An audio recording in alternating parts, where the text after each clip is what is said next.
Hello everyone, my name is Aryan Saraswat and today we are here to discuss the solutions for Code Forces round 974 which was rated for Div 3 and took place yesterday.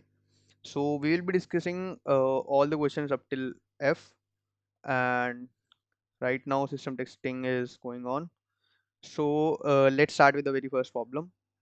So first problem named A Robin helps. So let's read the problem statement and try to understand what is given to us. So Robin encounters n people starting from the first and ending with the nth.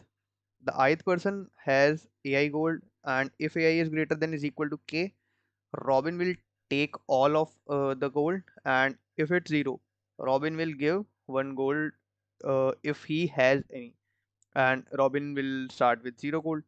So find how many people Robin will give gold to.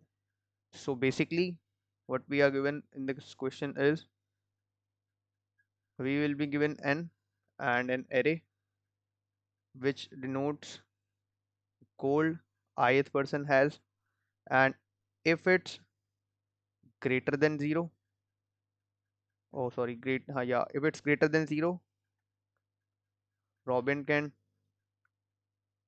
take it, else if it's less than or is equal to zero. In that case, if Robin has some gold, so if Robin has yeah, Robin has gold. In that case, it will give one coin to this person and moves ahead. So basically, we have to give the count of how many people he helps. ये हमें बताना है इस question के अंदर. So pretty straightforward question. Input लेना है, and if any value is greater than zero, हम उसे add कर लेंगे in our variable. And if it's less than or is equal to zero, और हमारी वैल्यू कुछ एग्जिस्ट करती है, सो इन दैट केस हम एक कॉइन दे देंगे एंड उस काउंट को इंक्रीज कर लेंगे. सो इसका डायरेक्ट कोड देखते हैं. Nothing to be discuss in the approach. So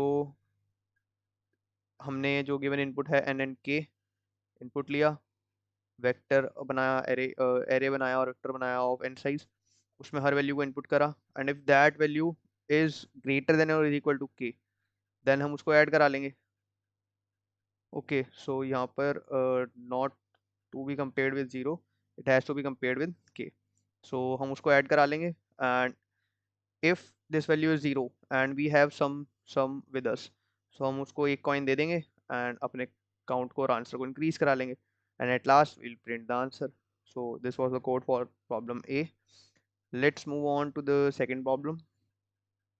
So second problem states that major oak in Sherwood is known for its majesty. ये तो let's leave first line.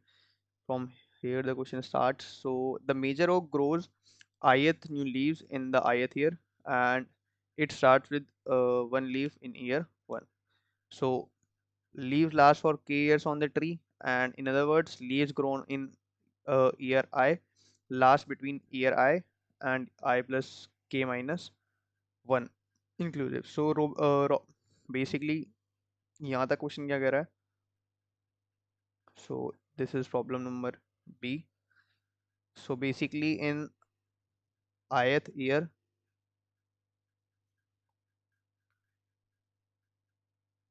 I leaves grow करती हैं and they stays for k years. So this is what we are given in the question, that first year में एक leaf grow करेगी and it will stay for k years. अगर k2 है, so it will be available for year 1 and year 2.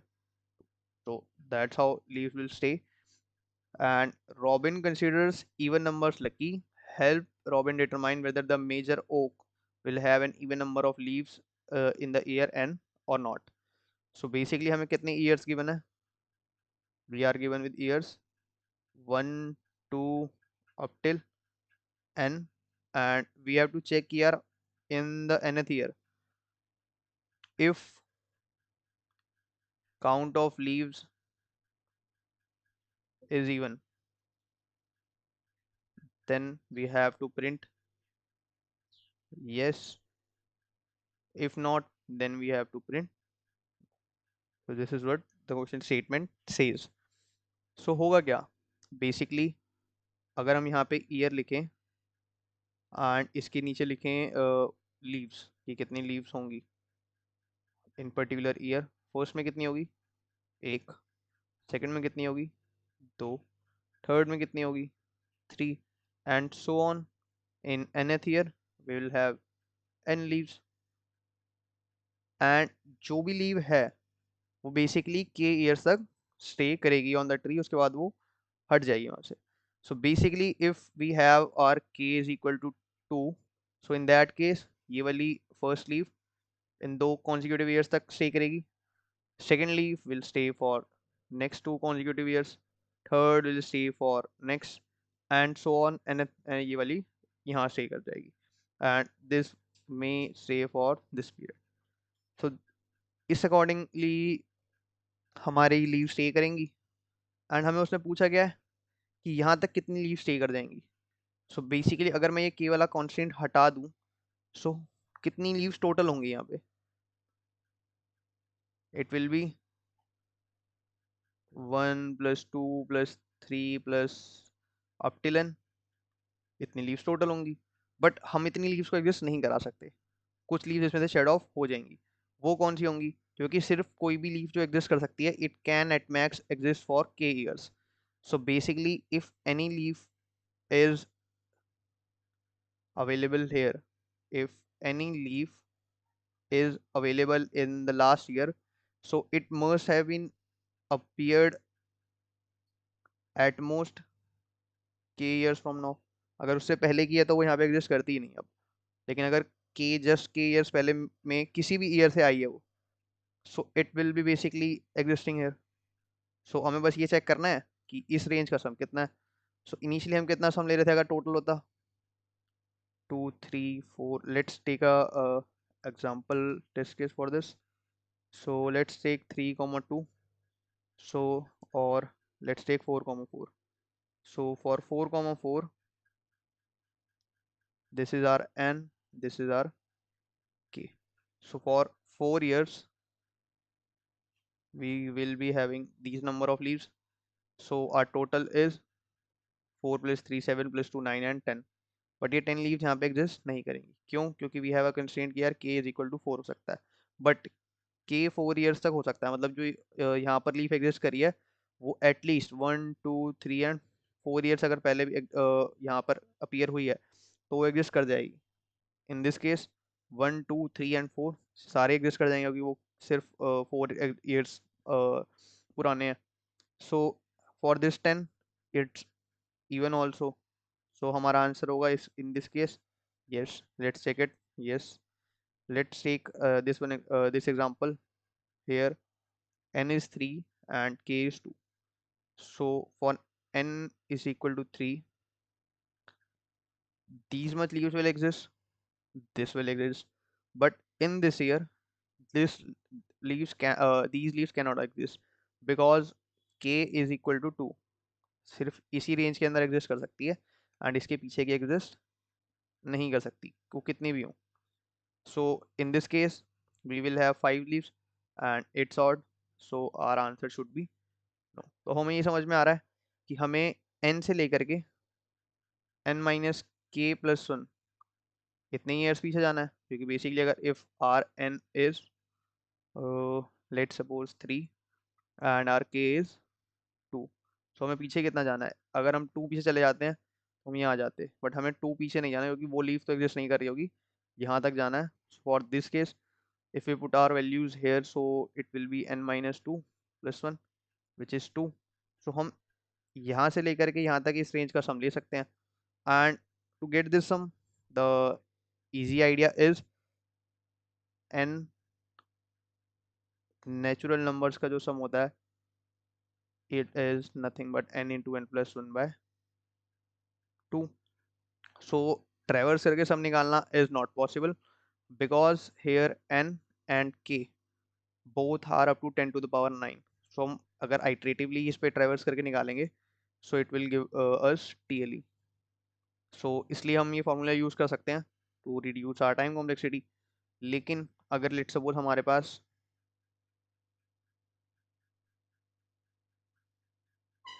ऐसी कोई series है and we need to get a sum not from the starting but somewhere from here, यही हमें चाहिए क्योंकि this is our k basically.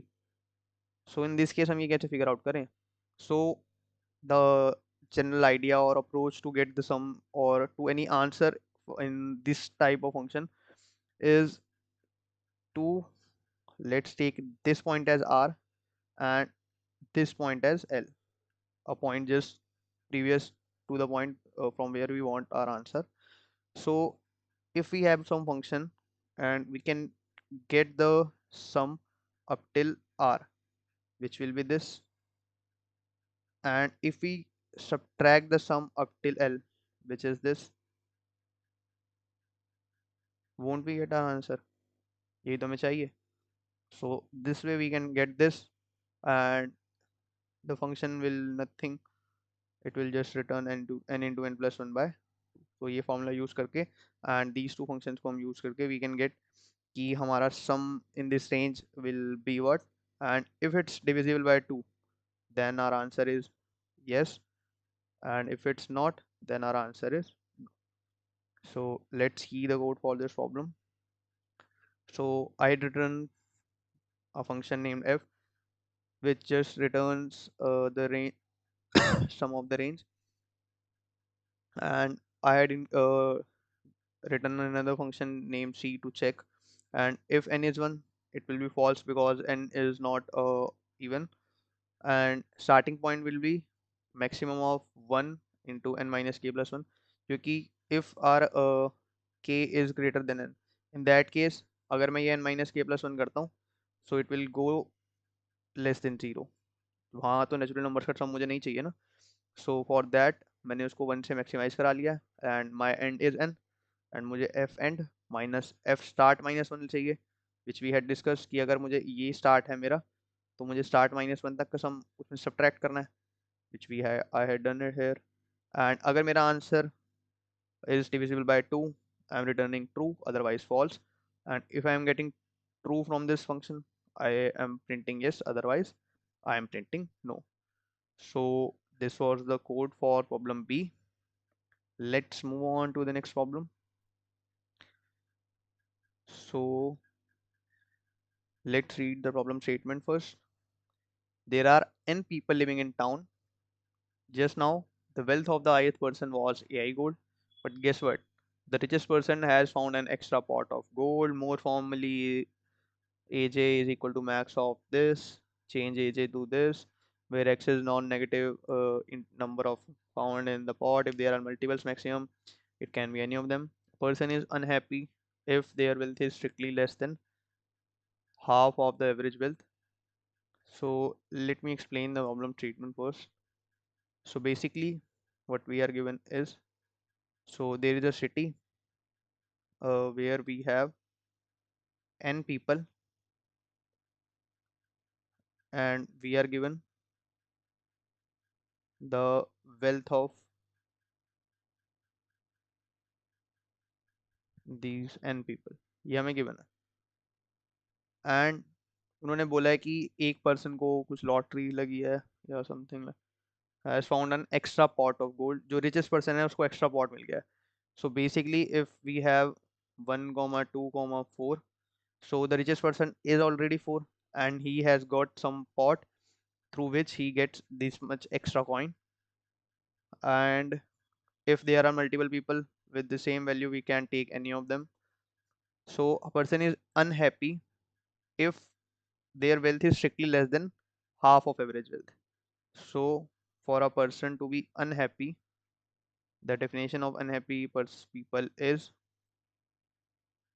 if their wealth is less than half of average wealth. So average के half से अगर कम है so they are unhappy, and if strictly more than half of population and are unhappy, Robin Hood will appear by popular demand. So if half population, which is nothing but n by 2, if there are unhappy people greater than this, unhappy people, if the count of unhappy people is strictly greater than this, then Robin Hood will appear. So in this case Robin Hood आ जाता है. Okay, and determine the minimum value of x for Robin Hood to appear, or output -1 if it's impossible. So हमें ये बताना है कि हम कितने x को ऐड करें so that Robin Hood आ जाए, and if it's not possible we have to output -1. So let's take an example for this. So -1 वाला केस सिंपल है. Let's take some another example. So let's see कि कहाँ पे -1 होगा. When will it be -1? पहली चीज, if n is equal to 1. In this case यार pretty simple है कि भाई हाफ पॉपुलेशन को हम कैसे अनहैप्पी कर दें. या तो पूरी अनहैप्पी होगी और या तो सारे हैप्पी होंगे. तो ये तो सेंस ही नहीं आता. इन this case the answer is always -1. And if n का half is, okay, let's see this later on. Let's take an example to understand. So let's take this 3 1 3 20. So n is equal to 3 and we have 1 3 20. So हमें basically minimum value बतानी है of x when we can make the Robin Hood come into the picture. So ये बंदा कब आएगा? जब हमारे unhappy people का count will be greater than the half population. And unhappy people कौन से हैं? जिनकी वेल्थ यार एवरेज से हाफ है. हाफ से भी कम है मतलब. So average in this case is what? 20 plus 3 plus 1, 24 by 2 is 24 by 3. 24 by 3, this will be the average and it's nothing but 8. yes. So इस एवरेज से अगर इस एवरेज का भी हाफ ले लेते हैं so it will be 4. अगर इससे किसी का कम है वेल्थ तो वो अनहैप्पी होगा. कौन कौन अनहैप्पी होगा यहाँ? यार यहाँ पर 1 भी अनहैप्पी होगा, 3 भी अनहैप्पी होगा. इसका चिल सीन है. सो कितने लोग अनहैप्पी हैं? 2. So is it greater than half of the population? Yes. तो क्या रॉबिन हुड आ जाएगा? बिल्कुल आ जाएगा. तो क्या मुझे कुछ ऐड करने की ज़रूरत है? नहीं, मुझे कुछ भी ऐड नहीं करना. बट अगर यहीं पर कुछ डिफरेंट केस होता where we need to add something, and ये हमें ना मिनिमम पॉसिबल निकालना है कि यार एडिशन हम क्या कर सकते हैं. तो क्या जब भी हमें कुछ ऐसा निकालना होता है कि हमें there can be multiple answers but हमें उसमें से मिनिमम चूज करना है या हमें उसमें से मैक्सिमम चूज करना है. सो ऐसे मोस्ट ऑफ द क्वेश्चंस में ना बाइनरी सर्च लगता है. Clear, simple. और वो बाइनरी सर्च किस पे लगता है? सो बेसिकली बाइनरी सर्च दो चीज़ों पे लगता है. Either it gets applied on some sorted range और array to find something if it exists or not. Otherwise binary search किस पे लगता है? आंसर पे. यहाँ पे क्या रहता है जनरली कि हम चेक करते हैं if mid is our answer. क्या मिड मेरा आंसर है? इफ यस एंड मुझे मिनिमम फाइंड करना है, लेट्स से हमें आंसर को मिनिमाइज कराना है. So in that case will if this mid is my answer I'll search in this range. if not तो मुझे बेसिकली बड़ी रेंज में सर्च करना पड़ता है. so that's how binary search works in most of these similar type of problems. and यहाँ binary search कैसे लग सकता है? The idea behind this is कि यार मुझे मिनिमम वैल्यू ऑफ एक्स बतानी है that should be added to the richest person, ये तो मिलेगी, सो दैट मेरी कंडीशन सेटिस्फाई हो जाए, मेरी कंडीशन वर्क कर जाए। माई कंडीशन इज वट कि मेरा अनहैप्पी पीपल का count should be greater than n/2। Unhappy के लिए मुझे पता है मुझे कैसे निकालना है। सो इफ समहाउ मैं ये कंडीशन चेक अगर मैं ऑर्डर ऑफ n में कर सकता हूँ, एंड मैं कह रहा हूँ मैं इसके लिए बाइनरी सर्च अप्लाई कर लेता हूँ, so my total time complexity will be log n for this multiplied by n for condition check. So will this work? Let's see. N is up to 2 to the power 5. So for 2 to the power, 2 into 10 to the power 5, yes, n log n will surely work. So हम क्या कर सकते हैं? The thing is कि यार हमें कभी भी जो निकालना है अनहैप्पी पीपल का काउंट, उसके लिए हमें क्या चाहिए? सबसे पहली चीज चाहिए एवरेज। एवरेज कैसे निकलती है? Average is nothing but sum of all values divide by number of values. तो हमें नंबर ऑफ वैल्यूज तो पता है which is n sum of all values, हम फाइंड कर लेते हैं। It's easy sum of all values find करना इन ऑर्डर ऑफ एन, हमें एवरेज मिल जाएगी। उसके बाद हमें क्या करना है? इन एन वैल्यूज पे ट्रैवर्स करना है from one one to N. हमें इन पीपल पे ट्रैवर्स करना है एंड चेक करना है कि क्या वो हैप्पी है या क्या वो हैप्पी नहीं है। Pretty simple. एंड हम ये चेक करने के बाद हमारे पास काउंट आ जाएगा of unhappy people. If it's greater than n/2 तो यार robin hood comes into picture, and ये मेरा एक पॉसिबल आंसर था x, बट अभी तक हमने यहाँ पे x को ऐड नहीं करा। तो अगर हम x को ऐड करेंगे तो क्या वो कुछ डिफरेंस क्रिएट करेगा? x बेसिकली सब में ऐड होने वाला है नहीं, x सिर्फ एक मैक्स वैल्यू में ऐड होगा। सो इससे हमारी एवरेज कैसे चेंज हो जाएगी? आर एवरेज बेसिकली जो सम होगा उसके अंदर इफ पहले कोई वैल्यू 5 एग्जिस्ट करती थी तो वो 5 प्लस x हो जाएगी। तो उससे ओवरऑल एवरेज में क्या डिफरेंस आएगा? सिर्फ सम वाले केस में डिफरेंस आएगा, number of values still remain same, n ही रहेंगी। उस केस में क्या होगा? बस जो ऑलरेडी सम है उसके अंदर ये एक्स ऐड हो जाएगा and new average will be this. This is our new average. तो based on this new average हम चेक कर लेंगे सेम चीज कि whether r count is greater than n/2 और नॉट। इफ इट इज तो मैं अपने आंसर को स्टोर कराऊंगा एंड मैं अपने लास्ट को या एंड को पीछे ले आऊंगा। अदरवाइज अभी मेरे को आंसर मिला ही नहीं है तो मुझे राइट साइड वाली रेंज में सर्च करना पड़ेगा। तो this is how binary search works over this problem and let's see the code for this. So till here I had taken the input and मैंने वो सम ऑलरेडी इनपुट लेते हुए compute कर लिया। उसके बाद मैंने इसको सॉर्ट कर दिया। We don't actually need this sort also, and मैंने बाइनरी सर्च का फंक्शन बना लिया F which will return me the minimum value of our answer. And हमने क्या करा? If my n is less than is equal to 2, basically n1 है या n2 है, in both of the cases our answer is -1। Why? We can easily see that from our examples. अगर single value है तो it is impossible for a single person to be unhappy, क्योंकि वो half of the population से ऊपर जा ही नहीं सकता। And in the second case also there is always one happy person, क्योंकि एक हैप्पी पर्सन तो हमेशा होगा ही होगा ना, क्योंकि कभी भी हम कोई वैल्यू x ऐड करेंगे सो कंडीशन सेटिस्फाई कराने कराने के अंदर भी वो एक बंदा तो हैप्पी हो ही जाएगा। So half of the population को अनहैप्पी बनाने के लिए कोई पॉसिबिलिटी है ही नहीं है, तो सारे हैप्पी हो जाएंगे सारे unhappy.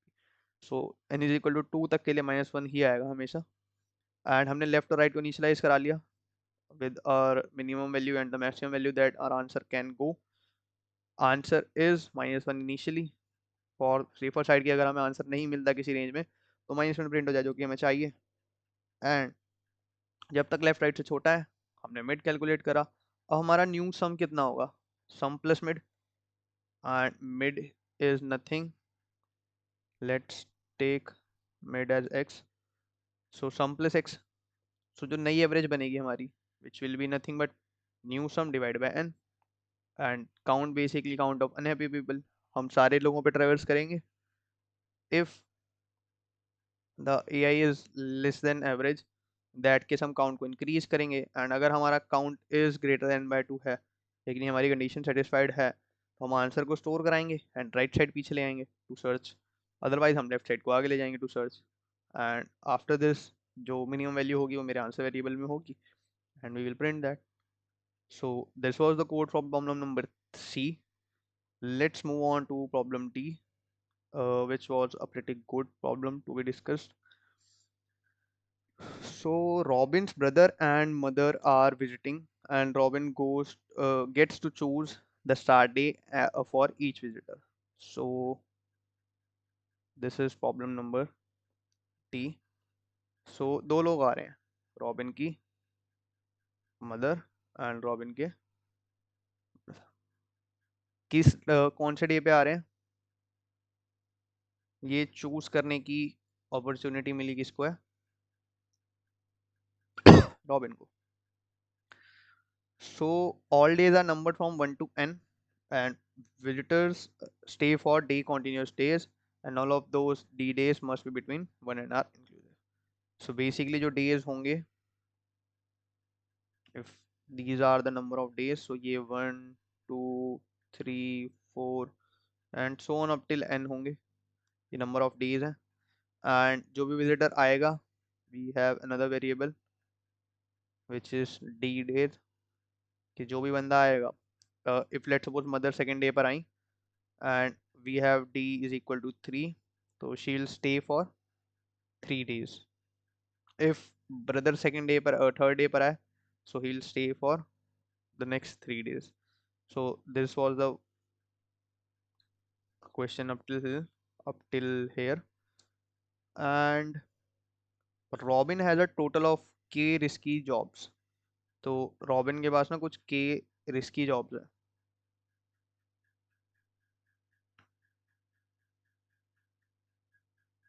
and the ideal job takes place between L and R inclusive. So basically जो भी कोई risky job होगी, it will occur between L to R days and took place on any of the D days, and वो जो भी D days पे उसके mother और ब्रदर स्टे करने वाले हैं उस पर भी एग्जिस्ट हो कर सकती है, सो उस पर ओवरलैप होगा। सो robin wants his brother's visit to overlap the maximum number of distinct jobs and his mother's the minimum. सो ये चाहता है कि जो ब्रदर की विजिट हो वहां पर मैक्स ओवरलैप है with these risky jobs, and जो मदर की स्टे है उसमें मिनिमम ओवरलैप है, क्योंकि रिस्की जॉब है, मम्मी आगे ना हो तो बेटर है। So find suitable start days of visit of Robin's brother and mother. So हमें ये बताना है कि कौन सी बेस्ट पॉसिबिलिटी है to start the stay for mother and for the brother, and if they are multiple suitable days, so उसमें हमें स्टार्टिंग वाला चूज कर लेना है। Let's take an example 2 1 1 and 1 2, so 2 1 1, so it is d k and d and k, so this is n, this is d, this is k. Let's take some bigger example, 4 1 2, okay, 4 1 and 2, let me write it again. So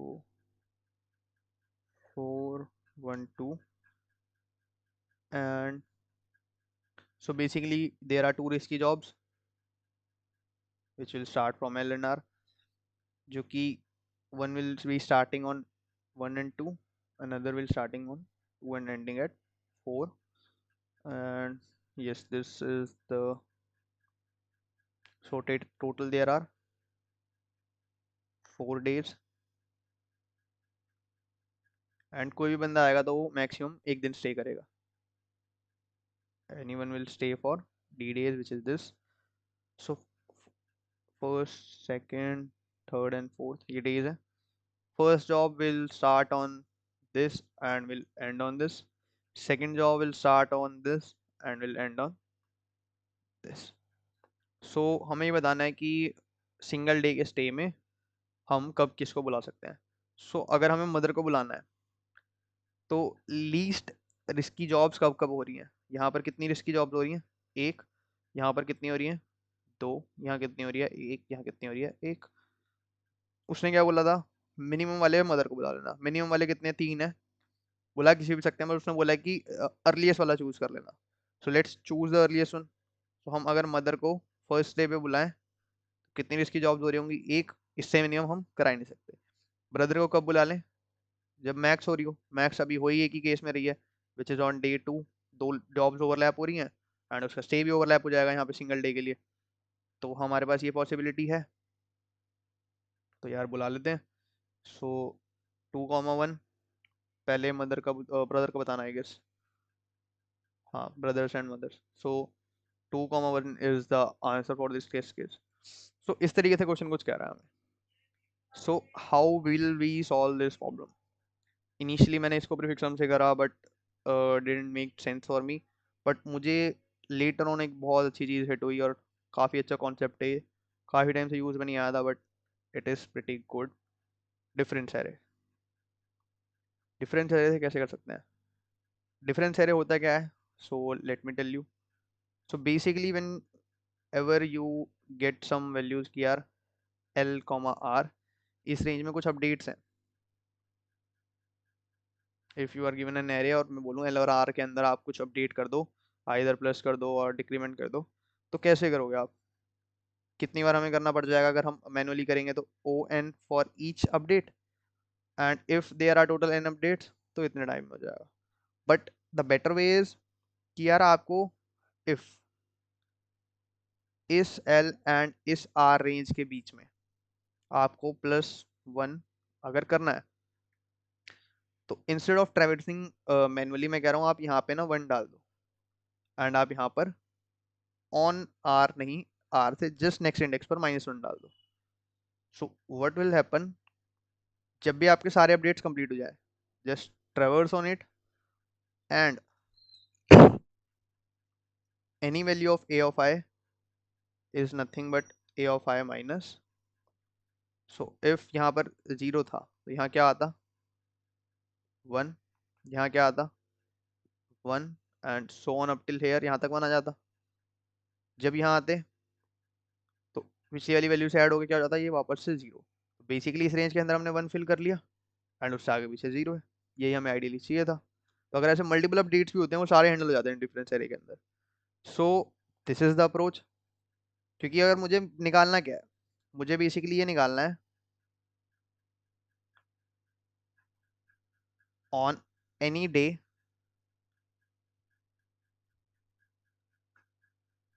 कितनी overlapping है, यही तो figure out करना है. तो मैं क्या कर सकता हूँ? एक एरे फिल कर सकता हूँ कि इस दिन में अगर if any job is currently going on in this L2R, तो मैं यहाँ पे अपडेट कर लूँगा कि यार एक जॉब चल रही है, एक जॉब चल रही है, हर जगह इन सब दिन पे एक एक जॉब चल रही है. If another job is going on, ये इस L से R वाली रेंज में, तो यार यहाँ तक मैं कहूँगा क्या, ये दो जॉब चल रही हैं, यहाँ दो चल रही हैं, यहाँ दो चल रही हैं एंड पीछे यहाँ एक एक चल रही है. तो हो क्या रहा है बेसिकली, जहाँ जहाँ ओवरलैप हो रहा है आपस में जॉब्स का, मैं वहाँ वैल्यूज को इंक्रीज कर लूंगा. क्या मैं डिफरेंस एरे के थ्रू इसको फिल नहीं कर सकता? बिल्कुल कर सकता हूँ. कि कितनी ओवरलैपिंग है ये मैं फिगर आउट कर लूंगा my overlapping through difference array. काफी सही आइडिया था. बट एक इशू और है इसके अंदर, क्योंकि ब्रदर का जो स्टे है एंड मदर का जो स्टे है वो डी डेज के लिए कॉन्टिन्यूसली हो सकता है. तो there might be a possibility कि यार उन लोगों ने ना, if we are considering this day, so there might be a possibility यार वो इसी दिन से स्टार्ट करें. हो सकता है. बट अगर इस दिन से स्टार्ट करेंगे तो कितना हमारा मतलब, लेट सपोज मैं एक एग्जांपल ले लेता हूँ इसके लिए. सो मैं यहाँ बताने वाला हूँ आपको कि ऑलरेडी ओवरलैपिंग कितनी है जॉब्स की है. ठीक है. So let suppose this is the day 3 and यहाँ पे ओवरलैपिंग है 2 and okay, so this is 2. ये ओवरलैपिंग है and we are talking about कि यार ब्रदर को हम कब बुलाएं।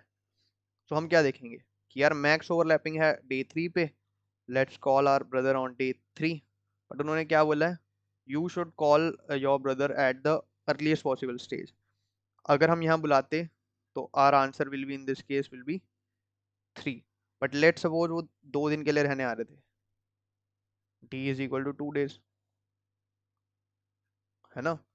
तो अगर हम instead of calling him on day 3, अगर मैं उनको डे 2 पे बुला लेता तो क्या कुछ डिफरेंस आता? हाँ, क्या आता? अगर वो इस डे पे आ रहे हैं तो वो ये दोनों डे स्टे करेंगे, वो ये ओवरलैपिंग तो देख लेंगे अपने आगे। प्लस मेरा अर्लीस्ट डे इंस्टेड ऑफ 3 वो 2 आ जाएगा। तो जो मैं अपनी डिफरेंस एरे फिल कर रहा हूँ, मैं अगर मैं सिर्फ एल और आर की रेंज में फिल कर लूंगा तो ये तो यार दिक्कत है। और अगर मैं इस पे हर इंडेक्स पे जा करके उसके previous D and minus D को चेक करूंगा तो भी इशू है, क्योंकि यार ऐसे कैसे बन पाएगा कि कोई जॉब तो क्या पता, जरूरी थोड़ा ना ये सेकंड वाले पे जो जितनी भी जॉब्स हैं ये सारी जॉब्स -D days तक हो रही हो। क्या पता कोई यहीं एंड हो जाए, क्या पता कोई पिछले दिन पे एंड हो जाए। सो वी डोंट नो कि यार वो क्या सारी -D days तक चल रही हैं या नहीं चल रही। So the better idea is to, जो भी हम डिफरेंस एरे फिल करेंगे,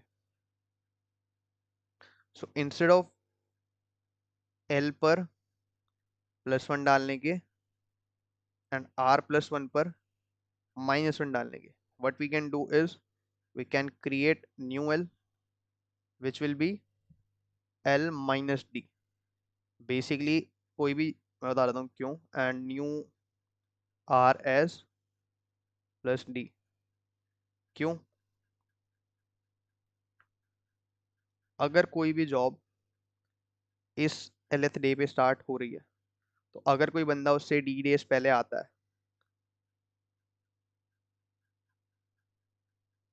तो भी तो उस जॉब को देखेगा, बिल्कुल देखेगा। एंड इफ कोई जॉब यहाँ R पे ख़त्म हो रही है एंड बंदा यहाँ पर आता है तो भी वो इससे आगे की सारी जॉब्स देख करके जाएगा। तो बेसिकली उसने ये वाली जॉब भी देख लेनी है, प्लस इससे आगे की जितनी होंगी वो सारी भी देख लेगा वो बंदा, है ना। एंड सिमिलरली वो पीछे की भी सारी जॉब्स देखता हुआ आएगा, प्लस यहाँ वाली भी देख लेगा। तो जो भी एल होगा उसकी मैक्सिमम रेंज लेने के लिए हमें +T एंड -T अगर हम कर लेते हैं तो जो डी वाला कंस्ट्रेंट हमारे हाथ में था कि यार अगर बंदा D days स्टे कर रहा है तो वो और कितनी जॉब्स दे सकता है, हो सकता है वो यहाँ से 2 जॉब्स ओवरलैप करा ले जो कि कुछ ऐसी हो, starting on this day, starting on this day, and यहाँ पीछे वाली बहुत सारी जॉब्स हो उन्हें भी ओवरलैप करा हुआ देख रहा हो। बट अगर हम यहाँ से स्टार्ट कर देते तो हमारी वो पीछे वाली मिस हो जाती, एंड अगर हम वहाँ से वहाँ तक एंड कर देते तो ये आगे वाली मिस हो जाती। बट अगर हम वहाँ पे स्टार्ट कर रहे हैं यहाँ पे एंड कर रहे हैं तो हम इनको भी अकाउंट में ले रहे हैं, इन्हें भी अकाउंट में ले रहे हैं। सो फॉर दिस, अगर मैं N-D कर लेता हूँ स्टोर तो दिस मेरी ये जो जॉब है ये अफेक्ट किस रेंज को करेगी। तो हम बेसिकली क्या स्टोर कर रहे हैं कि एनी ऑफ आवर जॉब किस रेंज को अफेक्ट करेगी, हम वो कंप्यूट कर रहे हैं। एंड किस रेंज को ये अफेक्ट करने वाली है, it will gonna affect this much and this much. अगर हम इसके अकॉर्डिंग अपनी डिफरेंस एरिया फिल कर लें तो हमारा काम आसान हो जाएगा। So this was the main idea behind this. तो मुझे करना क्या है, जब भी मेरे पास एल और आर आएगा मुझे इस रेंज के अकॉर्डिंग अपनी डिफरेंस एरिया को कंस्ट्रक्ट कर लेना है। उसके बाद हम क्या करते हैं, हमेशा ट्रेवर्स करते हैं on this difference array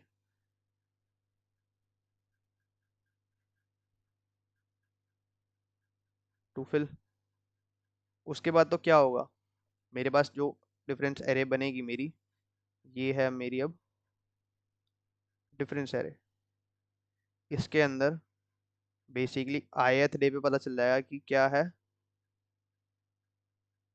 max overlap कितना है I+D days में।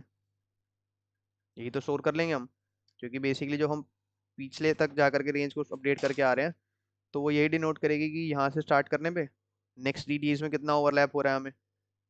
अगर हमें ये मिल जाएगा तो हमें एनी ith डे पे पता लगाना इजी हो जाएगा कि whether to start on stay on this day और नॉट। सो ये हम आराम से पता लगा लेंगे। So let's see the code for this problem. This is the problem number D. So we had taken N, D, and K as input, and I had constructed a difference array for K jobs. Let's take L and R as input, and our new L will be max of 1 into L minus D plus 1. 1 again हम max इसलिए ले रहे हैं क्योंकि अगर in case first take L आ रहा है तो हम उसको minus D कर लेंगे, नेगेटिव ना जाए. So let's take a max of this, and similarly minimum हम लेंगे N से and R का to get this range. And जो हमारी डिफरेंस एरे होगी विच विल बी, हम जो न्यू एल होगा उस पर +1 डाल रहे हैं, एंड जो भी न्यू आ रहा है उससे नेक्स्ट इंडेक्स पे -1 डाल देंगे. तो जब हम डिफरेंस एरे कंप्लीट करते हैं हमें उस पर ट्रैवर्स करना है, एंड वी हैड डिस्कस की current value plus previous value.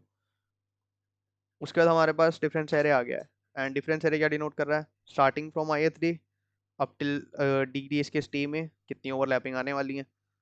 सो हम ट्रैवर्स करेंगे अपनी डिफरेंस एरे के ऊपर, and n minus d plus one हम इसलिए n minus d dth index तक हम इसलिए ट्रैवर्स कर रहे हैं क्योंकि जो लास्ट हमारा इंडेक्स है ये वैल्यू हम स्टोर कर रहे हैं कि max overlap in i plus d days. So अगर ये रेंज डी से कम है तो ये एक स्टोर ही नहीं करा सकते, हम कोई सेंस ही नहीं बनाता, इसलिए we are storing up till this index only. And हमारी जितनी भी जॉब्स होंगी वो डिफरेंस एरे में, एंड अगर मेरी जॉब्स मेरी ब्रदर की करंट वैल्यू से ज़्यादा है तो मैं उसको अपडेट करा लूँगा, एंड सिमिलर मदर के लिए हम उसको मिनिमाइज करा लेंगे एंड सबका इंडेक्स स्टोर करा लेंगे. Index is nothing but the number of days. So simple output for mother and brother, and this was the code for this problem. Okay, so let's discuss the problem number E. So the travel network is represented as n vertices number from 1 to n and m edges. So the ith edge consists of vertex this and takes wi seconds to travel, and Marian starts at vertex 1 and Robin starts at vertex n. So let's write down what we are given in the question. So there is a network which is nothing but a graph where there are n nodes, I can say, and m edges in the form u v. Let's write clearly u v with a weight w, and anything else. Yes, w is basically time to travel on this edge, and Marian starts at vertex 1 and Robin starts at vertex n. We'll later on consider this. So in addition, each of the n vertices each has a single horse available. So h edges, yeah, h nodes have horse on it. Both Marian and Robin are capable riders and mount as this either choose and whatever. Of the earliest time vertex 1 and are disconnected, output -1 as meeting is cancelled. So basically हमें इस तरीके से कुछ given है कि यार n nodes हैं, m edges हैं इन दिस फॉर्म, एंड कुछ एच नोड्स हैं जिसके पास ना एक हॉर्स है, and if any person takes horse from this edge, so जो नेक्स्ट एज वो ट्रैवर्स करेगा, in that case this much time will be taken instead of डब्ल्यू. एंड दो प्लेयर्स हैं P1 P2. P1 will start from vertex 1 or node 1, and this will start from vertex n, and they will meet and some vertex or node in any way midway, and हमें बताना है कि वो earliest time कब मिलेंगे,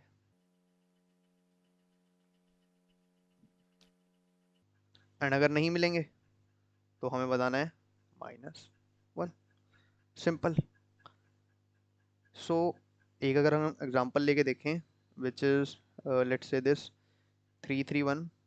सो n is 3, m is 3, h is 1. सो उसके बाद हमें h की बन होगा कि कौन सा वाला नोड वो है, कौन से वाले नोड पर हॉर्स है. कौन से नोड पर हॉर्स है, horse is at node number 2 only here in this case, and 1 and 2 are connected with weight 4. So 1 and 2 are connected with weight 4. 1 and 3 are connected with weight 10. 1 and 3 are connected with weight 10. 2 and 3 are connected with weight 6, and 2 and 3 are connected with weight 6. So in this case, player 1 is at this point, player 2 is at this point, और horse कहाँ पे है? यहाँ पर एक horse है। Clear है यहाँ तक क्वेश्चन? अब हमें अर्लीस्ट मीटिंग टाइम बताना है। अगर प्लेयर 1 इस एज से गया, कितना टाइम ले लेगा? 10, मीट कर जाएंगे। बट एक पॉसिबिलिटी हमारे पास क्या आ गई यार, 10 सेकेंड्स के अंदर या 10 मिनट्स या यूनिट्स ऑफ टाइम के अंदर ये लोग मीट कर सकते हैं। बहुत बढ़िया यार। लेट्स सी कि क्या और कोई पॉसिबिलिटी है। सेकेंड पॉसिबिलिटी वो भी सेम होगी, इफ़ P2 गोज हेयर, वो भी 10 ही लेगा। सो टाइम तो एटलीस्ट इतना ही लगने वाला है यूजिंग दिस एज। एक ऑप्शन क्या है, P1 यहाँ पे है 4, देन यहाँ से हॉर्स ले ले। हॉर्स लेगा तो ये एज कितने में ट्रैवर्स हो जाएगा इंस्टेड ऑफ 6, 3 में। टोटल कितना हुआ? 7। तो एक पॉसिबिलिटी हो गई 7 की। लेकिन क्या इससे कम में हम ट्रैवर्स कर सकते हैं? लेट्स सी कि यार कैसे कर सकते हैं। तो एक पॉसिबिलिटी हो गई हमारे पास कि यार 7 सेकंड्स में ये लोग मीट कर सकते हैं। बट क्या पता ये दोनों कॉमन पाथ ट्रैवर्स करें एंड उससे इससे कम टाइम में मीट कर जाए। लेट्स सी क्या ऐसी पॉसिबिलिटी है। सो लेट्स से कि एक बंदे को कम्प्लीटली पूरा पाथ ट्रैवर्स कर दूसरे के पास ना जाना पड़े। सो लेट्स से कि यार P1 ने यहाँ तक आया कितने डिस्टेंस में? 4। सिमिलरली P2 यहाँ तक आया कितने डिस्टेंस में? 6। टोटल कितना टाइम लगा इनको? साथ ही तो चलना स्टार्ट करा उन लोगों ने। सो मैक्सिमम टाइम है 6, क्योंकि 4 सेकंड में ये पहुंचेगा, 2 सेकंड बाद ये पहुंच जाएगा, टोटल 6 सेकंड। तो इंस्टेड ऑफ एक बंदे को ट्रैवर्स करके दूसरे तक जाने में, दोनों अगर आधे आधे रास्ते आए, दैट वुड बी ग्रेट। तो यार 6 इज द आंसर। इससे कम तो नहीं हो सकता, कहीं भी हमें दिख ही नहीं रहा। हॉर्स लेकर के भी या कैसे भी इससे कम नहीं बन पाएगा। सो क्या थर्ड टेस्ट केस के लिए आंसर 6 है, थर्ड के लिए आंसर 6 है, बिल्कुल 6 है। So let's see the fourth one also. 4 3 2। So 4 3 2, so total there are 4 edges, 1 2, oh I don't know yet कि किस किस के बीच में edge है। So let's see the edges also। yes 1 2 के बीच में 10 है, परफेक्ट। 2 3 के बीच में 18 है, परफेक्ट। 3 4 के बीच में 16 है, परफेक्ट। एंड हॉर्सेस किस पे हैं? 2 और 3 पे। हॉर्सेस किस पे हैं? यहाँ पर एक हॉर्स है एंड यहाँ पर एक horse. So what if player 1 यहाँ से स्टार्ट करता है, यहाँ पर आया, कोई ऑप्शन नहीं है, पूरे 10 मिनट्स यूनिट्स ऑफ टाइम में आना पड़ेगा। यहाँ से वो हॉर्स ले सकता है। तो ये तो कंफर्म है यार, कभी भी किसी का ऑप्शन मिलेगा हॉर्स लेने का तो वो फॉर श्योर ले लेगा, क्योंकि छोड़ करके हॉर्स तो कोई सेंस बनती नहीं है। तो यहाँ कितना टाइम उसको लगेगा? 9। टोटल कितना लगा यहाँ तक आने में? 19। इसको यहाँ तक आने में कितना लगेगा? 16। मैक्सिमम ऑफ 16 एंड 19 क्या है? इज 19। तो क्या 19 हमारा आंसर है? बिल्कुल है। तो ये समझ में आ रहा है कि हमें कुछ नहीं करना, दोनों एक मीटिंग पॉइंट तक, लेफ्ट से ये एक मीटिंग पॉइंट है, एक मीटिंग पॉइंट तक, किसी भी मीटिंग पॉइंट तक दोनों का डिस्टेंस निकालना है कि दोनों कितने टाइम में आ सकते हैं। प्लेयर 1 कितने टाइम में आ सकता है?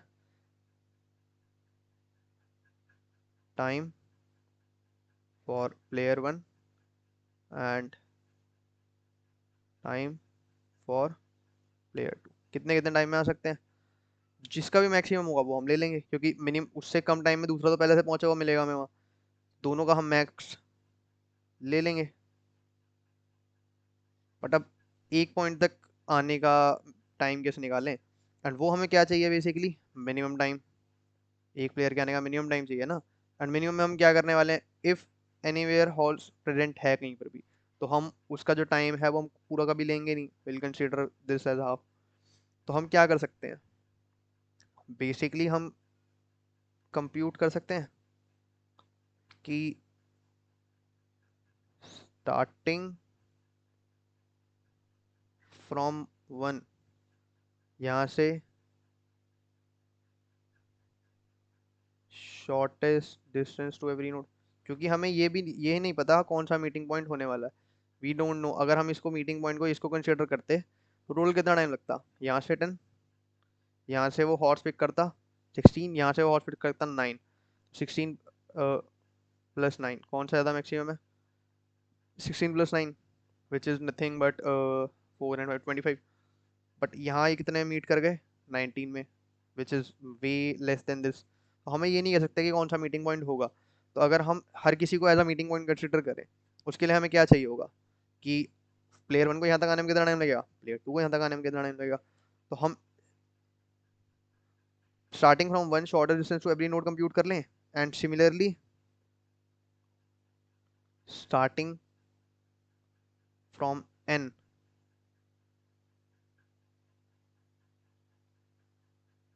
Shortest distance to every node compute कर लें। अगर हम ये दोनों चीज़ कर लेते हैं विद अ कंस्ट्रेंट कि यार इफ कहीं पर भी हॉर्स है तो उसके वेट को हाफ कंसिडर कर लो। ऑब्वियस ही बात है ना, क्योंकि अगर हम टाइम कम कंप्यूट कर सकते हैं, हम क्यों उसको कम्प्लीटली लेंगे। Will take half time and हम हॉर्स को यूज़ करेंगे उस एज को ट्रैवर्स करने के लिए। एंड देन हमारे पास क्या आ जाएगा, shortest distance from 1 to every node and shortest distance from n to every node, and for every node हमारा आंसर क्या हो सकता है, max of distance 1 comma distance 2, ये तो होगा। बट हम इसको क्या करेंगे, हम इसको मिनिमाइज करा लेंगे विद आवर आंसर, क्योंकि हमें तो अर्लीस्ट टाइम बताना है ना। एंड ये तो वर्स्ट केस होगा कि हाँ दोनों में से आने में किसको पहले ज़्यादा टाइम लग रहा है एंड दूसरा लेट आ रहा है। तो लेकिन हम उस आंसर को मिनिमाइज करा लेंगे। एंड ये हम कंप्यूट कैसे कर सकते हैं, single source shortest path, single source shortest path, straightforward Dijkstra. इसके लिए आप प्रायोरिटी क्यू या सेट कुछ भी यूज़ कर सकते हो, बोथ वर्क सिमिलरली। बस इसमें जो भी आपके एजेस होंगे उन पे वेट है, सो बी कंसिडरेबल ऑफ दैट। अगर हम इसका कोड देखें तो कोड स्ट्रेट फॉरवर्ड था इसका, कुछ नथिंग मच। बस ये था कि हम दोनों तरफ से कंप्यूट कर लेंगे तो हमारा काम आसान हो जाएगा। सो दिस वाज द कोड। यहाँ से मैं बता देता हूँ कि what I had done. So basically मैंने ऊपर एक ग्राफ बना रखा है ऑफ वेक्टर ऑफ पेयर, क्योंकि हमें जो एडजेंसी लिस्ट बनानी है उसमें कौन सा नोड किस नोड से कनेक्टेड है विद हाउ मच वेट वो हमें स्टोर करना है, तो इसलिए पेयर स्टोर करा लेंगे हम। And maximum this was our constraint for n, तो मैक्स एन साइज का मैंने इनिशियली बना लिया। एंड इनपुट लिया एन एम एच का, and vector bool as horse बना लिया कि किस एज पे और सॉरी नोड पे हॉर्स मैं आगे यूज़ कर सकता हूँ या नहीं। For that G I clear करा दिया, क्योंकि मल्टीपल टेस्ट केसेस हैं इसलिए। सिंपल हमने एच इन टाइम्स इनपुट लिया, कौन सी वैल्यू पे हॉर्स है उसको ट्रू मार्क कर लिया। उसके बाद हमने ग्राफ कंस्ट्रक्ट करा बाय टेकिंग एम एजेस। उसके बाद गेट डिस्टेंस बेसिकली एक डायस्ट्रा फंक्शन है which returns a vector of integer, this is the vector of integer. And इसके अंदर हम डिस्टेंस कंप्यूट करेंगे दो तरीके से, क्योंकि हर एज पर जाने की दो पॉसिबिलिटी है मेरे पास, either with distance with taking horse and distance without horse. तो इसलिए दोनों पॉसिबिलिटी के लिए मैंने डिस्टेंस के दो 2D अरे बना लिया। But that doesn't that was not needed, क्योंकि हम सिंगल सिमिलरली वेट कम करके ही जाएंगे नेक्स्ट स्टेट पर। सो बेसिकली प्रायोरिटी क्यू के अंदर हमने मैक्स मिनिमम प्रायोरिटी क्यू हमने इनिशियलाइज कर ली। एंड उसके अंदर हमने कुछ नहीं करा, जो भी हमारा सोर्स है वो एंड क्या उसकी स्टेट है, मतलब वहाँ पे हॉर्स है या नहीं है, वो हमने उसके अंदर पुश कर दिया। एंड एवरी टाइम हम जब बाहर निकालेंगे तो हमारे पास करेंट डिस्टेंस है एंड नोड है जिसके थ्रू हम यहाँ पे आगे कंप्यूट करने वाले हैं उसके चिल्ड्रन के लिए। एंड हमारी स्टेट है कि यहाँ पर क्या यहाँ पर एग्जिस्ट करता है हॉर्स या नहीं। उसके बाद हम क्या करेंगे, अगर वो करंट का डिस्टेंस बाकी जो ऑलरेडी डिस्टेंस एरिया में पड़ा है उससे छोटा है तभी हम कंप्यूट करेंगे। तो उससे हम जिस पे चाइल्ड पे जा सकते हैं, फॉर दैट हम कंप्यूटेशन बढ़ाएंगे। एंड इफ उस नेक्स्ट एज पे वेट है, सॉरी हॉर्स है, तो हम हमेशा वेट को हाफ कंसिडर करेंगे, अदरवाइज हम कंप्लीट करेंगे। और जो भी हमारी नेक्स्ट स्टेट होगी वो इस फॉर्म में होगी कि यार मेरे क्या बोलते हैं करेंट स्टेट क्या है, अगर 0 और 1 है कि मैंने हॉर्स कंसिडर करा था पहले या नहीं। एंड बेस्ड ऑन दैट हमने अपनी सिंपल डायस्ट्रल एल्गोरिथम के थ्रू डिस्टेंस कंप्यूट कर लिया। इसमें कुछ भी नहीं था मेजर, बस ये था कि अगर एग्जिस्ट करती है तो हमने उसको वेट को हाफ कर देंगे। So this was the major change. बाकी डायस्ट्रल एल्गोरिथम सेम कोड है, you can check anywhere on GFG और एनी प्लेटफॉर्म। एंड देन हमने आंसर है कंस्ट्रक्ट करा। Answer for answer is basically the distance from source node to every other node in the graph. And वो हमने minimum consider करा on distance of I0 and I1। Basically I0 is when horse is not considered and I1 is when horse is considered। And most of the cases में horse consider वाला ही हमेशा कम आएगा। And ये हमने compute कर लिया and return करा दिया from this function. So basically player 1 के लिए मैंने डिस्टेंस मंगाया, distance for player 1 from one node 1 to every other node. Similarly distance player 2 के लिए मंगाया। एंड ये हमारी सिंगल पॉसिबिलिटी बनेगी to meet on any node. And हम इसको मिनिमाइज करा लेंगे आंसर के साथ। And if this is infinity which means basically हमें कभी सोर्स से लेकर के destination which is from 1 to n और n to 1 कोई पाथ मिला ही नहीं कभी, तो आर आंसर इज -1 क्योंकि कनेक्टेड थे ही नहीं। Otherwise we have our answer in the variable answer, उसको हम प्रिंट करा देंगे। So this was the code for problem number E। Let's move on to the problem F।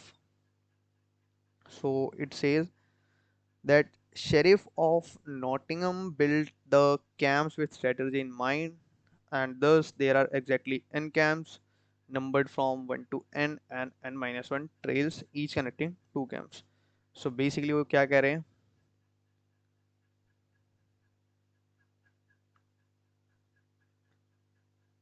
there are n camps numbered from 1 to n with n-1 camps connected। Simply वो ये कह रहे हैं कि ये एक ट्री है। ट्री जैसे स्ट्रक्चर ही तो है ये। ट्री की कंडीशन ये होती है कि n nodes and n-1 edges। ठीक है।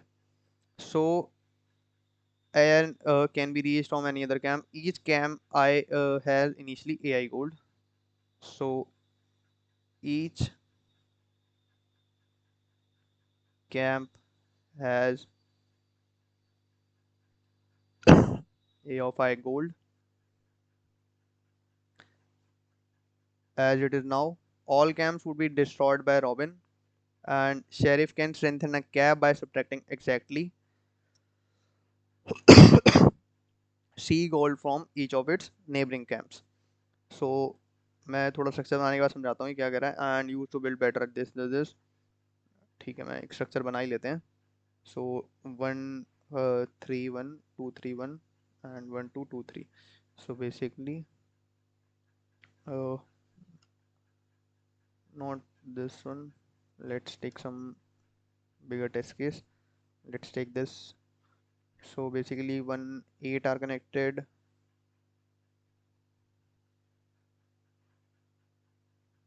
Mm,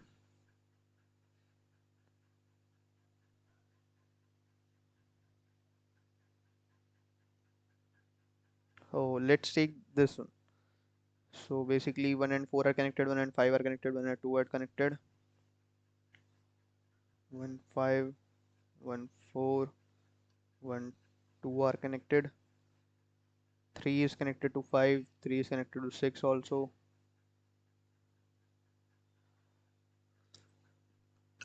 Yes, and the initial goal that every node has is 5 minus 4 3 6, 5 minus 4 3, 6, 7 and 3.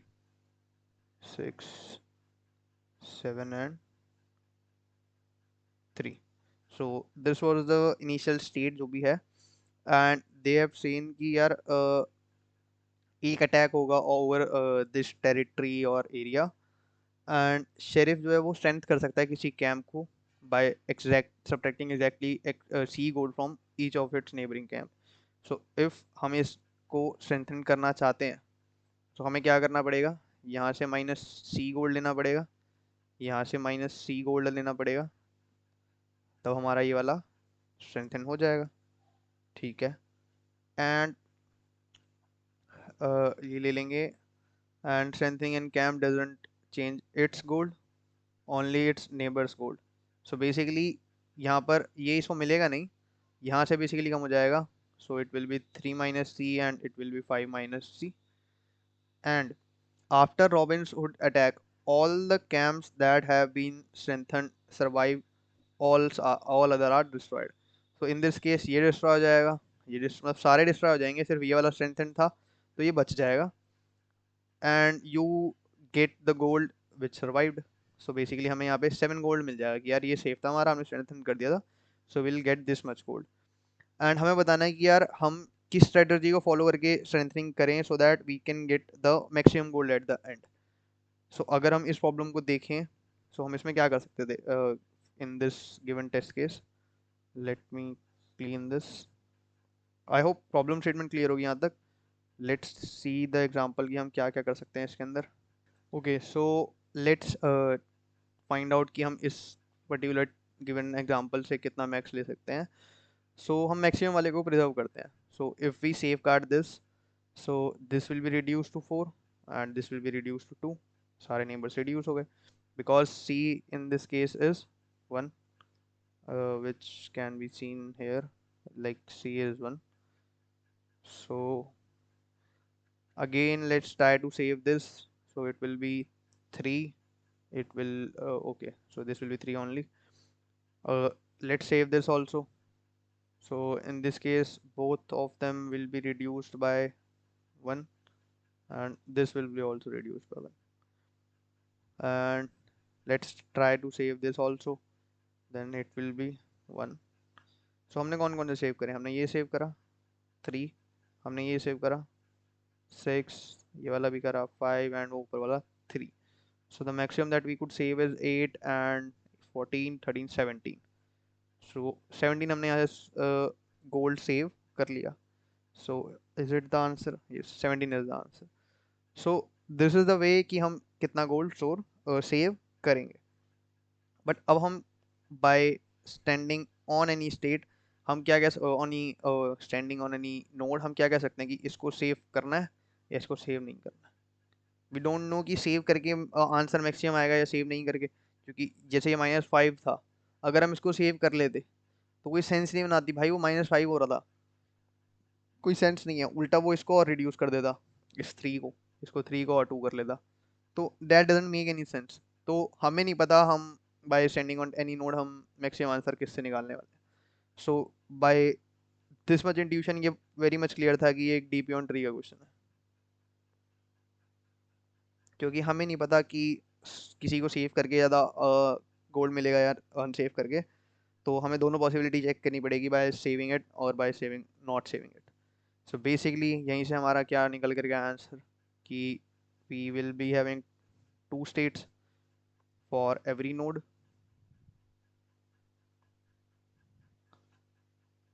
One will denote कि यार max score. Let me write it down again.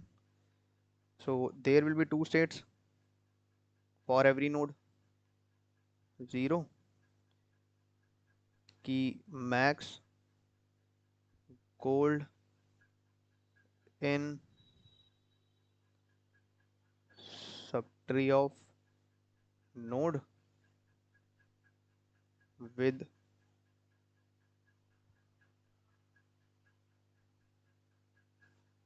strengthening. Similarly, dp of node 1 will be max gold in sub tree of node without strengthening, दोनों states हो गई। अब ये compute कैसे होगी दोनों स्टेट? Pretty much simple. जब भी हम किसी को स्ट्रेंथन कर रहे हैं, लेट सपोज हम यहाँ 5 वाले इस नोड को स्ट्रेंथन कर रहे थे, तो हम इसकी ओरिजिनल वैल्यू अकाउंट में लेंगे, क्योंकि उसने बताया कि भाई वो आपको बच जाएगी। अदरवाइज वो वैल्यू बचेगी ही नहीं एट द एंड, चाहे कितनी हो, जीरो, पॉजिटिव, नेगेटिव, वो बचेगी ही नहीं eight the end. So if that value is, हम उसको स्ट्रेंथन कर रहे हैं, तो हम उसकी वैल्यू ले लेंगे। So basically to compute DP of node zero, हम एक तो उसकी वैल्यू ले लेंगे, क्योंकि ये तो हमें मिल ही जाएगी। प्लस अगर हम किसी भी नोड पे उसको स्ट्रेंथन कर रहे हैं, तो उसकी जितनी भी कंप्लीट वैल्यू है वो तो हमें मिल जाएगी। But let suppose in this case हम इस नोड को स्ट्रेंथन कर रहे हैं, सो होगा क्या? अगर हम इसको स्ट्रेंथन कर रहे हैं तो ए ऑफ आई तो हमें मिल गया। बट अब क्या पॉसिबिलिटी है कि नीचे के जो चिल्ड्रन है मैं उनसे स्ट्रेंथेड वैल्यू मंगा लूँ या नॉट स्ट्रेंथेड मंगा लूँ?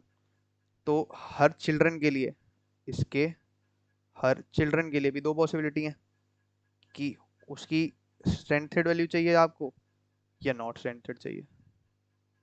अगर हम उसको सिक्योर करा रहे हैं या उसको स्ट्रेंथ दे रहे हैं, अगर नहीं दे रहे तो होगा क्या? इसकी ए ऑफ आई जो होगी वो हमेशा हम इसको माइनस सी करेंगे, कर देंगे, क्योंकि हम इसको तो स्ट्रेंथ करा ही रहे हैं ना, माइनस सी कर देंगे। बट क्या उस केस में do I really need to care कि भाई वो कितनी हो जाएगी वैल्यू? क्योंकि मैं तो उसको नॉट स्ट्रेंथेड वैल्यू वैल्यू मंगा रहा हूँ ना, तो मुझे ये माइनस में कितनी जाएगी मुझे फर्क ही नहीं पड़ता। सिंपल, मैं जो भी वैल्यू आएगी मैं उसको ले लूंगा, विच will be nothing but DP of node of one, simple ले लूंगा। बट स्ट्रेंथेड के केस में क्या होगा? इसकी भी मैं स्ट्रेंथेड वैल्यू वैल्यू मंगा रहा हूँ, तो उस केस में इसका ए ऑफ आई कंसिडरेशन में आएगा। बिल्कुल आएगा। कैसे आएगा? उस ए ऑफ आई में से जो भी वैल्यू नीचे की कंप्यूटेड होगी मुझे सी को माइनस करना पड़ेगा। बेसिकली अगर मैं कह रहा हूँ कि मुझे ये नोड स्ट्रेंथेड कराना है, तो नीचे मुझे माइनस सी करना है, ऊपर वाले में मुझे माइनस सी करना है। तो नीचे से मेरे पास आंसर आ रहा है, मैं उसमें माइनस सी कर देता हूँ कि भाई डीपी ऑफ नोड, कह रहा हूँ sorry, this will be also कि ये चाइल्ड होगा यार। डीपी ऑफ चाइल्ड की वैल्यू आ रही है स्ट्रेंथेंड वाली, उसमें से मैं माइनस सी कर लेता हूँ, तो ये नीचे वाला काम तो मेरे लिए हो गया। बट जब पेरेंट को भी तो माइनस सी करना है, तो मैं क्या करूँ यार, पेरेंट को जाकर के माइनस सी करके आऊँ? नहीं, पेरेंट को जाकर के क्यों करना है? क्या पता पेरेंट खुद को नॉट सेंथेड कंसीडर कर रहा हो, तो फर्क भी नहीं पड़ेगा। बट अगर पेरेंट खुद को सेंथेड कंसीडर करेगा और मेरे से सेंथेड वैल्यू मांगेगा, तो मुझे फर्क पड़ेगा। तो मैं क्या करता हूँ, इंस्टेड ऑफ जा करके करके आने के ना, मैंने इसमें माइनस सी और कर देता हूँ कि अगर पेरेंट मेरी वाली स्ट्रेंथ मांगेगा ना, तो भाई उसको मेरे से माइनस सी का डील करना पड़ेगा, क्योंकि भाई मुझे स्ट्रेंथ चाहिए, तो इसका मतलब आपको कम होना पड़ेगा। ठीक है, तो अब हमारी स्टेट क्या हो गई? फॉर स्ट्रेंथनिंग एनी नोड, कि DP of node of zero क्या हो जाएगा? इट विल बी पहले तो a of node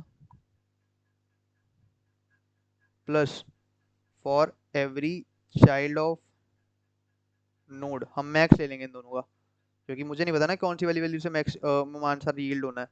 and DP का केस ही होता है कि सारी पॉसिबिलिटी चेक करके आप मैक्सिमम कंसीडर कर लो अपना। तो हम क्या ले लेंगे? Max DP of child of one, या फिर DP of, okay, child of zero minus c या माइनस टू सी, वो सेम चीज़ है। तो ये हमारे लिए स्ट्रेंथ वाला केस कंसीडर हो गया फॉर एनी नोड। अगर हम किसी भी नोड को नॉट स्ट्रेंथेंड करा रहे हैं, मैं कह रहा हूँ इस नोड पे स्ट्रेंथ नहीं होगी, तो उस केस का क्या मतलब है कि भाई मेरी ए ऑफ आई तो फर्क पड़ता ही नहीं, नीचे से तुम जो दे दोगे मैं वो ले लूंगा। अब उसमें क्या होगा, नीचे के दोनों केसेस में जो मैक्स होगा वो हम ले लेंगे, which will be nothing but यार DP of node of one क्या होगा?